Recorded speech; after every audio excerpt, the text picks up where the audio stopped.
Syntyvyys. Uskaltaako tänne enää tehdä lapsia? Onko niin, että aika loppuu? Itse en suostu uskomaan sillä tavalla. Yhteinen vastuu. Nykyään kesät on sateisia tai ylikuumia ja kestää vähän aikaa. Talvet on myös lyhyitä eikä sada edes lunta. Ennen kaikki oli paremmin ja parasta oli lumilinnat.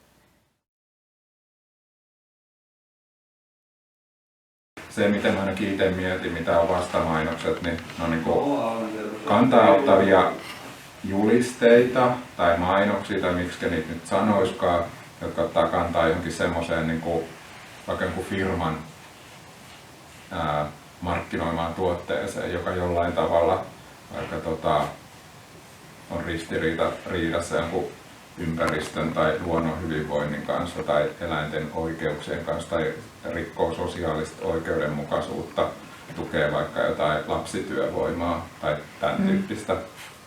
Niin vastamainoksilla yritetään tuoda niinku sitä toisenlaista totuutta sitten esille, että mitä jonkun tuotteen tekemiseen vaikka niinku kätkeytyy.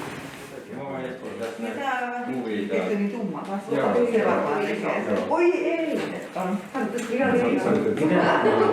Suurta!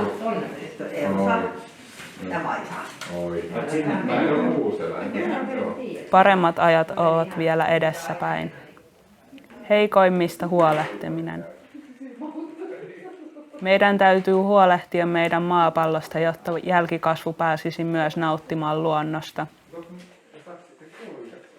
Rohkeutta lähteä mukaan asiaan, joka ei välttämättä ole itselle tai omalle ystäväpiirille niin tärkeä, mutta yhteiskunnalle ja tulevaisuudelle sitäkin tärkeämpi. Yhdessäolo, ympäristön tila, eläinten hyvinvointi, hauskanpito, diipit keskustelut, hyvä vegeruoka, dokkariprojekti, uskallakin uhmata tulevaisuutta. UUT, uskallakin uhmata tulevaisuutta. Mitä meidän tulisi oppia toisiltamme, jotta luonto ja sen olennot voisivat hyvin? Millaiset ovat tulevaisuuden mahdollisuudet? Miltä tuntuu olla luonnossa?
Suomessa ja monessa Euroopan maassa se on jo kielletty, mutta Suomi on tämmöinen takapajulla tässä asiassa ja laahaa perässä, mutta kansalaisaloitekin kerättiin täyteen ja sitä käsiteltiin eduskunnassa, mutta turkistuottajilla on niin vahvat edunvalvojat, että ei olla saatu vielä nurin sitä elinkeinoa, mutta siihen tähdätään. Ja mä uskon, että kyllä meidän eliniän aikana niin varmasti nähdään Suomessakin turkisten kasvattamisen kielto.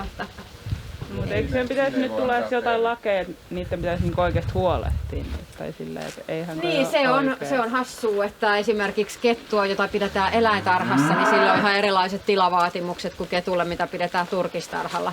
Eli oikeastaan ihminen hassusti määrittelee, että missä käytössä se eläin on, niin niillä on erilaiset tilavaatimukset. Sitten vielä koe-eläimillä on erilaiset, että sekin on niinku, se menee tosi oudosti. Mutta nämä onnekkaat on siis karanneet. Ei tiedetä miten. Tarhoilta jonkun verran aina pääsee eläimiin karkuun. Ne ei ole aidattu ja kaikki. Ja joskus ne rakennelmat on huonoja tai eläimiä, jos ne otetaan vaikka rokotettavaksi tai jotain, niin pääsee karkuun. Ja nämä on tullut eri puolilta Suomea loukutettu ja tuotu tänne.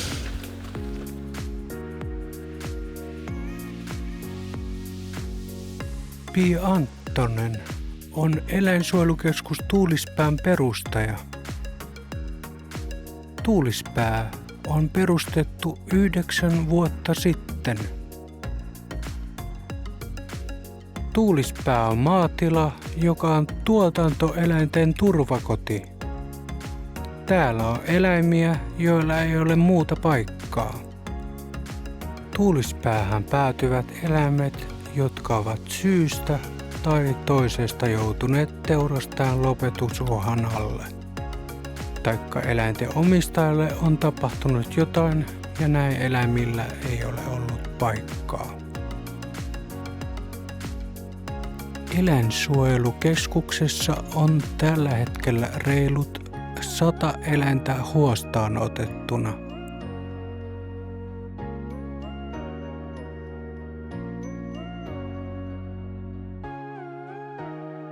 Kuvassa näkyy Aprilli-niminen vuohi. Hänestä luovuttiin, koska kuulema oli liian hankala. Möömö on Lapin lehmä, joka on iältään jo 17-vuotias. Möömöllä on myös aika surullinen tarina. Siksi, koska hänet oli eristetty 15 vuodeksi muista lajin edustajista. Siitä huolimatta, vaikka nauta on laumaeläin. Möömö ei ollut viimeiseen 5 vuoteen saanut käydä ulkona. Hänen maailman mullistuminen oli aikamoinen, kun hän tuli tänne Tuulispäähän. Täällä Möömö voi erinomaisesti ja on hyvin sopeutunut uuteen mahdollisuutensa.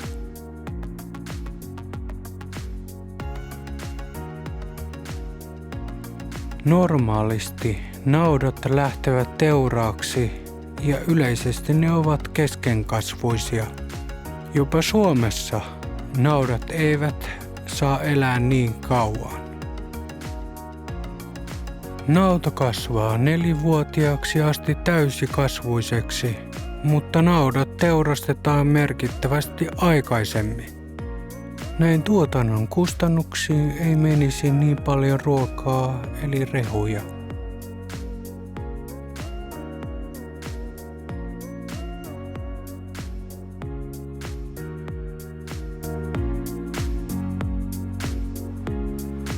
Sillä todettiin semmoinen tarttuva tauti kuin plasmasytoosi. Ja Mikko on nyt sitten kans käsitelty sitä vähän silleen ikään kuin se olisi karanteenissa. Mikä on tavallaan sääli, kun niillä olisi kerrankin mahis lähtee niin kuin päästä vapaasti.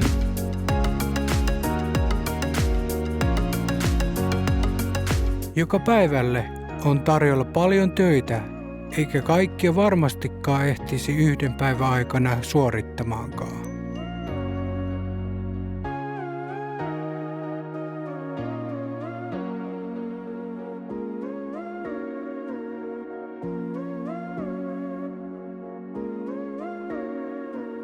Tilan kuuluisimman hevosen tarina. Kyseessä on ravihevonen, joka pärjäsi hyvin kisoissa, tuottaakseen omistajilleen 150 000 euroa. Kun ura kääntyi laskuun, hevonen myytiin Maltalle. Sielläkään ura ei mennyt omistajien toivomusten mukaisesti, joten he hylkäsivät hevosen. Lopulta suomalainen nainen bongasi netistä tämän Suomen hyvin pärjänneen hevosen ja ihmetteli, kuinka ihmeessä hän Maltalle oli ajautunut. Järjestettiin keräys, jolla onneksi lopulta kaikki kääntyi hyvin ja hevonen pääsi Tuulispään eläinsuojelukeskukseen viettämään eläkepäiviä.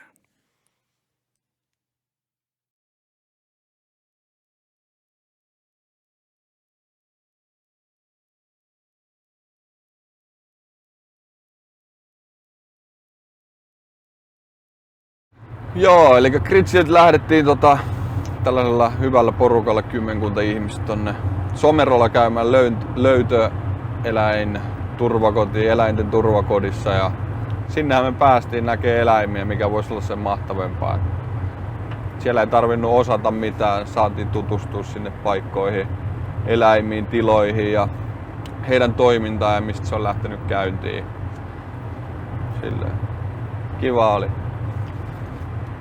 Joo, toi Tuulispää, se ketä on niinku perustanut ton, niinku tekee tosi mahtavaa duunia. Hienoa niinku nähdä, että Suomessakin tavallaan panostetaan noihin turvapaikkoihin, että eläimiä pääsee sinne hoitoon ja sit niille etsitään niinku uusia koteja osalle eläimistä. Ja en mä tiedä, mulle toi jotenkin antoi intoa, että ehkä itsekin haluaisi päästä tekemään jotain tollaista, pelastaa eläimiä.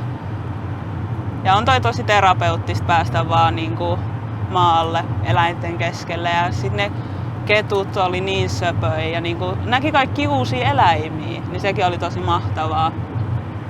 Ja mun mielestä tosi ihana kokemus.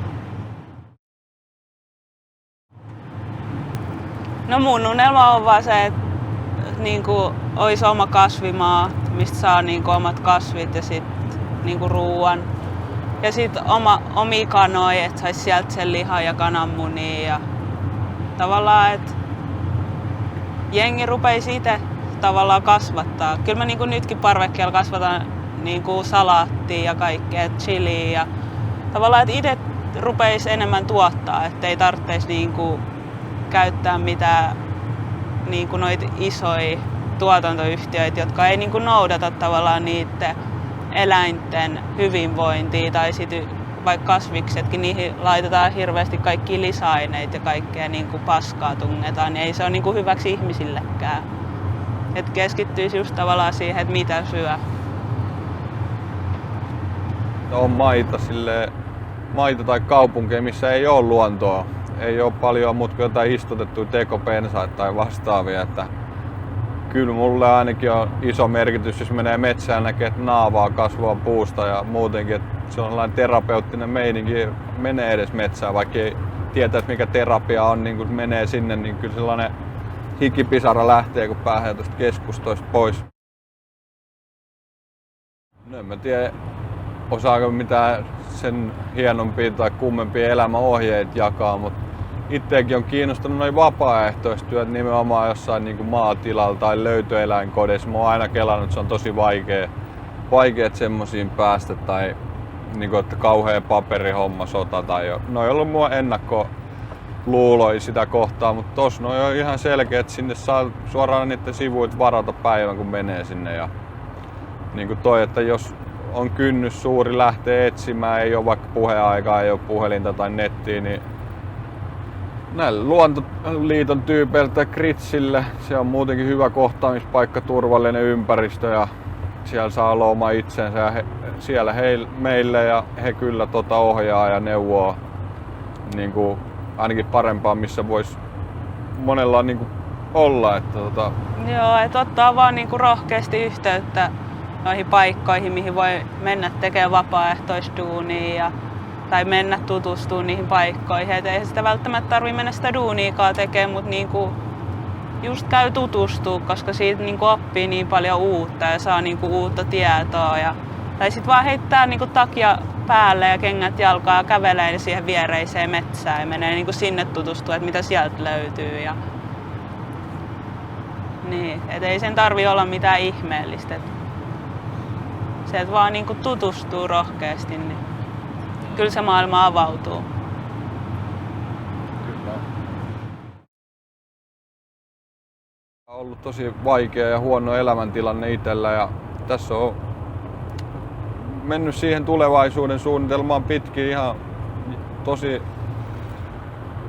isoja pieniä asioita niin kuin päivä päivältä eteenpäin ja en olisi tässä kyllä tiettyjä ihmisiä niin kuin ilman, että itsellä nämä on tärkeitä asioita ja lähinnä kiitoksia lähettelen, että en osaa oikein muuta sanoa. Ja semmoisille ihmisille, kellä on vaikea lähteä johonkin eteenpäin tai ajattelee, että ei hän pysty tai hän ei katsota hyvällä siellä, kun hän menee tai jotain vastaavaa, niin se on ihan omaa liikaa ajattelua. Että tiedän kyllä mistä puhun ja en olisi ihan yhtäkkiä vuosi sitten ajatellut, että tässä annan tällaista haastattelua.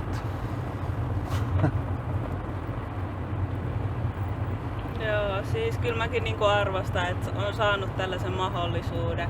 Sille on tosi kiitollinen, että pääsi tänne mukaan ja kiitos niinku Luontoliitolle ja Kritsille, että niinku niinku Luontoliitolle siitä, että haluaa niinku järjestää mahdollisuuden niinku päihde- ja rikostaustaisille ihmisille, että ne pääsee niinku näkemään kaikkia uutta ja sitten Kritsille kans niinku iso kiitos, että lähti tähän mukaan ja kyllä tää on niinku hienoa, että tavallaan annetaan uusia mahdollisuuksia, kun kuitenkin niinku huonoista niinku taustoista tulleille. Itsekin tehnyt niin paljon pahaa tähän maailmaan, niin sit se on mahtavaa, että pääsee tekemään jotain hyvääkin joskus ja niinku antaa takas.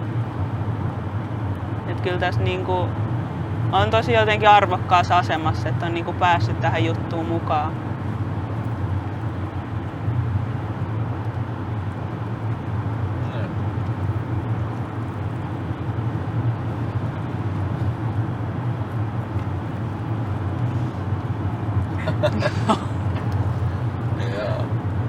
Et sellaista.